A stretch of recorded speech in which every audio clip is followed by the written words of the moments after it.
श्री हरिदेव जोशी सामान्य चिकित्सालय में लीड प्राइवेट प्लेसमेंट एजेंसी की ओर से 83 कर्मचारियों को बिना सूचना हटाने के विरोध में शनिवार दोपहर 1 बजे विधायक गणेश गोगरा ने जिला कलेक्टर निवास के बाहर धरना दे दिया। हटाए गए कार्मिकों ने राज्य सरकार के खिलाफ नारेबाजी की। उन्होंने भ्रष्टाचार की भी जांच की मांग की है। विधायक गणेश गोगरा ने आरोप लगाया है कि लीड एजेंसी ने 71 नए कार्मिकों से 1 से 1.5 लाख रुपए लेकर नियुक्ति दी है। इसमें बीजेपी के नेता सीएमएचओ और मेडिकल कॉलेज प्राचार्य भी शामिल हैं। पुराने कार्मिकों को 2.5 साल की सेवा के बाद हटा दिया गया। इससे उन्हें बोनस अंक का भी नुकसान हुआ है। मेडिकल कॉलेज में कार्मिकों ने प्लेसमेंट एजेंसी का ठेका गुपचुप 2 साल से बढ़ा दिया है। एजेंसी ने बिना रजिस्ट्रेशन वाले कार्मिकों को नियुक्ति कर दिया। पुराने कार्मिकों को 3 से 4 महीने रोककर सिर्फ 7,000 रुपये का भुगतान दिया गया है। धरने के दौरान कोतवाली पुलिस का जाब्ता भी मौके पर पहुंच गया। उपचुनाव प्रशिक्षण से लौटने के बाद कलेक्टर अंकित कुमार सिंह ने विधायक से बात की। उन्होंने जल्द कार्रवाई का आश्वासन दिया। इसके बाद हटाए गए कार्मिकों ने 7 दिन का अल्टीमेटम दिया और रवाना हो गए। उन्होंने प्लेसमेंट एजेंसी के खिलाफ एफआईआर दर्ज कराने की बात भी कही। कलेक्टर निवास के बाहर करीब 2 घंटे तक हंगामा चलता रहा। 2022 से लगे हुए हैं लीड गार्ड। क्या नाम है आपका? Rohit Meghwal. Lead guard private limited में अगस्त 2022 से लगे हुए हैं एजेंसी के थ्रू। सर ये एजेंसी हर 3 महीने 6 महीने में छटनी करने का काम किया कार्मिकों के साथ। और कुछ इनके दलाल भी रहे हैं।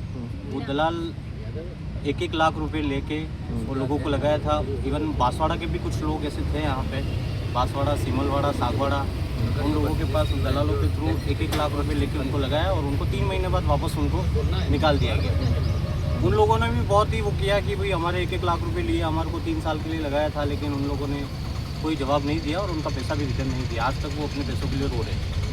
दूसरी चीज़ सर, हर 6 महीने बाद फिर से यही कहानी शुरू हुई और हम लोग प्रिंसिपल सर के पास गए, उच्च अधिकारी के पास गए, लेकिन उन लोगों ने कोई शांतिपूर्वक, हमारे को संतुष्टिपूर्वक कोई जवाब नहीं दिया।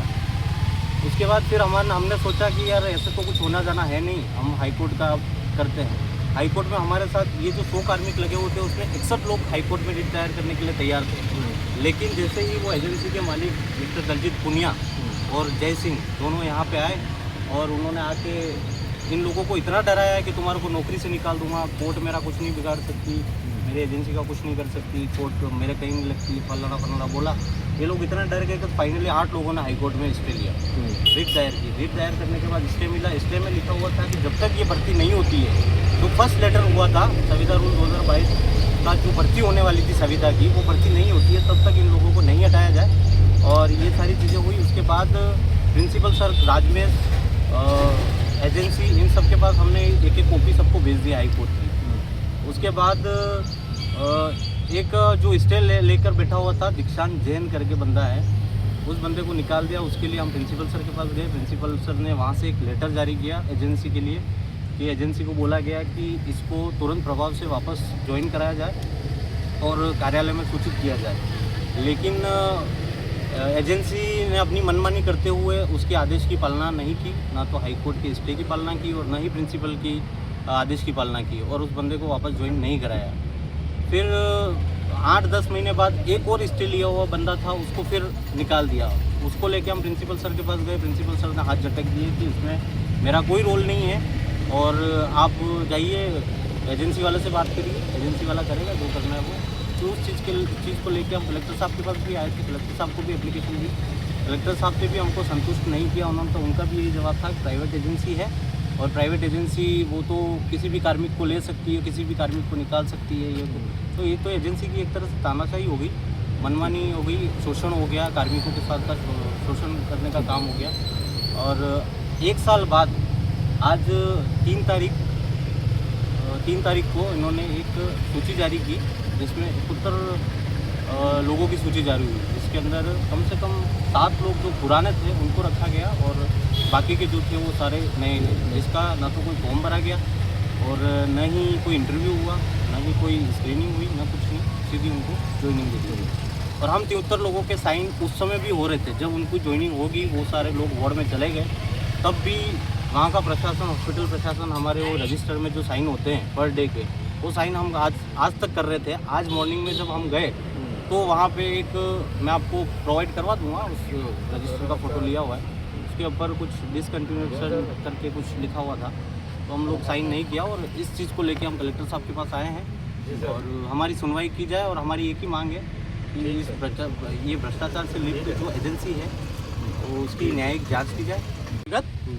और एक दिन अचानक से 71 की लिस्ट डाल दी, नए कार्मिकों को लगा दिया और हम 2.5 साल से बिल्कुल अल्प वेतन में सेवाएं दे रहे थे। कोई दूर दराज जानियों का, कोई किसी गांव से कोई रूम लेके रह रहा था, 7,300 सैलरी में काम करते।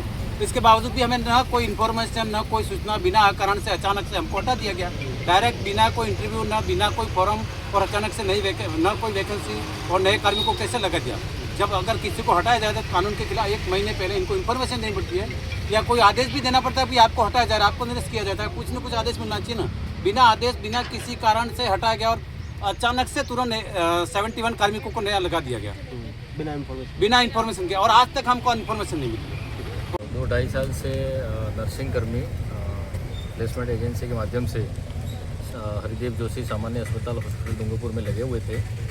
इन कार्मिकों को अभी पता लगा कल परसों कि हमको निकाला जा रहा है और दूसरे को नए को ज्वाइनिंग दी जा रही है। जब ये मेरे पास आए अभी आपके सामने ही आए, तो हमारे साथ अन्याय हो रहा है। और जो बीजेपी के कुछ नेता हैं और ये अपने हॉस्पिटल का जो स्टाफ और जो अधिकारी जो भी हैं, तो इन्होंने 1.5 लाख रुपए लेके जो नए नर्सिंग कर्मी लगे उनको लगाया गया और हमको निकाल दिया गया। कुछ बच्चियां तो मेरे सामने रो भी गई। फिर मेरे वो गांव आए थे सब मिलने के लिए। आज तो शादी है, किसी कुछ हो गया, इस कारण से नहीं आ पाए। लेकिन ये सरकार ने तानाशाही अपना रखी है। जो गरीब युवा, बेरोजगार, आदिवासी लोग लगे हुए हैं, उनके साथ भेदभाव कर रही है। जब से राजस्थान में सरकार भारतीय जनता पार्टी की बैठी है, आदिवासियों के साथ शोषण ज़्यादा ही कुछ होने लग गया है। तो आज इनके जो नेता हैं और प्लेसमेंट एजेंसी का जो भी है ठेकेदार जो भी है, उसने और कॉलेज प्रिंसिपल ने, CMHO ने, इन सब ने मिलकर जो 71 पोस्टें सरकार ने निकाली थी UTB के नाम से, उस UTB के नाम से उन्होंने अवैध वसूली कर ली, चौथ वसूली कर ली। इनको हम लगाएंगे, इनको हम लगाएंगे यूँ करके प्रत्येक बच्चे से 1.5 लाख रुपये इन्होंने लिया है। इन्होंने 1.5 लाख रुपया नहीं दिया, इसलिए इनको निकाला गया। और ये अप्रैल में ये लीड का जो टेंडर है वो ख़त्म है, उसके बाद भी वापस इसको दिया जाता है। मतलब कॉलेज प्रिंसिपल का पूरा हाथ है इसमें। CMHO, कॉलेज प्रिंसिपल और बीजेपी के कुछ नेता हैं, इन्होंने सेटिंग कर दी है कि ये कांग्रेस राज में लगे थे, इसलिए इनको निकाल दो। और अब हमारे बीजेपी का राज है, आ गया है, अब इनको निकाल दिया गया इनको। अब इनके 4 महीने किसी के कम पड़ रहे हैं 3 साल में, 6 महीने कम पड़ रहे हैं, किसी के 8 महीने कम पड़ रहे हैं। तो ये बच्चे 7,000 में नौकरी करते थे और वो 7,000 भी इनको समय पर पैसा नहीं मिलता था। फिर भी ये यूँ करके नौकरी कर रहे थे। चलो हमको छोटा मोटा रोजगार मिला है, इनको 2.5 साल का अनुभव भी हो गया था, ठीक है ना। तो अनुभव भी हो गया था और ये चाह रहे थे कि हमारे 3 साल पूरे हो जाए तो हमको बोनस अंक 30% मिलेगा। अब इनके साथ पक्षपात हो गया, नहीं हो गया। इन्होंने 3 साल तक भी इनको रहने देते तो कम से कम इनका 30% बोनस अंक तो जो मिलता है इनके सरकारी नौकरी में जब भी भर्ती निकलती, तो इसमें इनका फ़ायदा होता और पहले वाले कई बच्चों का फ़ायदा भी हुआ है। तो जिस तरह से ये पर्ची सरकार, भारतीय जनता पार्टी के नेता जो अपने आप को बड़ा मुख्यमंत्री समझते हैं और यहाँ इतना भ्रष्टाचार फैला रखा है हर विभाग में, आज 1.5 लाख रुपए में ये प्लेसमेंट एजेंसी के माध्यम से इन बच्चों को निकाल रहे हैं। इनके साथ गलत हो रहा है, इनके साथ अन्याय हो रहा है। ये हम अन्याय यहाँ पर नहीं होने देंगे। इन्होंने जो भर्ती ली है वो नए बच्चे लगाए, उनका अभी तक रजिस्ट्रेशन भी नहीं हुआ है। अभी ट्रेनिंग करके और अभी लगा दिया, अनुभव भी नहीं है उनको। कौन सा बोतल चढ़ाएंगे, कौन सा इंजेक्शन लगाए, अभी तक उनको अनुभव भी नहीं है। तो इस तरह से जो भारतीय जनता पार्टी के जो नेता कर रहे हैं वो हम होने नहीं देंगे। और ना इन्होंने मेरिट बनाई है। किस आधार पर लिया है आपने? 71 बच्चों को लिया है, किस आधार पर लिया है? मेरिट के आधार पर लेना चाहिए आपको। या TSP क्षेत्र है, आरक्षण का प्रावधान होना चाहिए कि ST के बच्चों को कितना लिया, SC के बच्चों को कितना लिया और जनरल में कितना लिया। और जनरल में ST के लड़के, SC के लड़के कितना फाइट कर रहे थे, उसमें उनकी मेरिट बढ़नी चाहिए थी। आपने तो कोई भी आया, भले डिग्री है कि नहीं है, मेरिट बनाई कि नहीं बनाई, मर्जी जब मर्जी चाहे उसको निकाल दिया, जब मर्जी चाहे उसको ले लिया। ये क्या लगा रखा है? सरकार पैसा नहीं दे रही क्या उस प्लेसमेंट एजेंसी को? सरकार नहीं दे रही क्या? प्रशासन कह रहा है कि हमको पता नहीं, सरकार के मंत्री और सरकार के नेता कह रहे हैं कि हमको पता नहीं। तो ये खेल चल रहा क्या रहा है?